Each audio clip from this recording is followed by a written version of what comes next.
Eisenstein for another 20 minutes. We're going to take exclusively now your phone calls. Then I'm going to news blitz, play Jason Burmas' trailer, and a lot more. That is coming up. Right now, let's go ahead and talk to Bill in California. You're on the air with the author of Don't Vaccinate Before You Educate. Go ahead.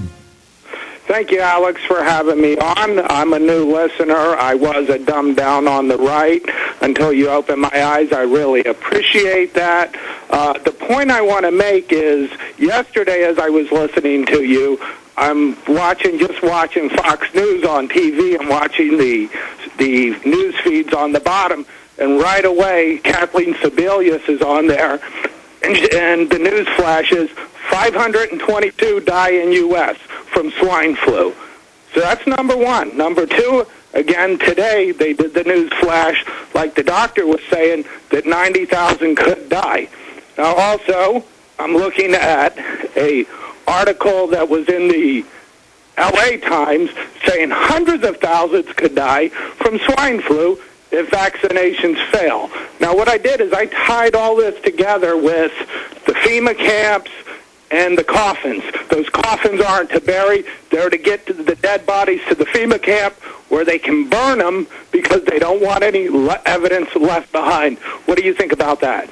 Well, I'm glad you mentioned this because just a week or two ago, it was 200 deaths. So, wow, they're saying 500. I got to look up that latest number. The thing is, they continue to put out a bigger number, then revise it, because they'll say everybody that died of flu died of this, then later it comes back it wasn't that, or in some cases it was when they didn't know. But Dr. Eisenstein said this may be a really bad flu. It may be mutating. It may kill more than what it regularly does. But if they almost shut the country down for a couple deaths in April, what's going to happen when the regular flu hits and it kills 30-something thousand? Dr. Eisenstein, comments on what the caller just said. You're totally right, but it goes along with, here's the misinformation. This may be serious.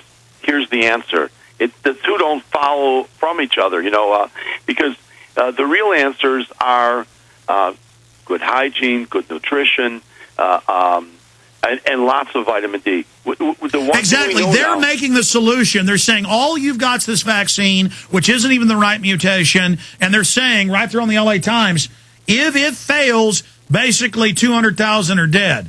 Right. So that's the key. You just hit the key there. I hope people realize that. I haven't really thought of it that way. They're not telling you what all the studies show about vitamin D, sunshine, plenty of rest, drinking purified water, eating healthy, not being around big crowds of people if this breaks out. I'm sorry, Doc. Go ahead. No, you're right on point. This is on the light of just two studies, not put out by Mayor Eisenstein. One was in the Archives of Internal Medicine, a so-called, quote, prestigious journal, that 75% of the country is severely deficient in vitamin D.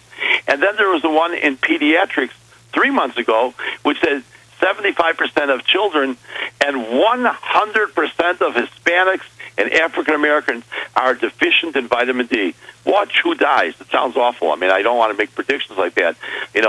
They'll be the ones who are deficient in vitamin D will have the highest probability of dying.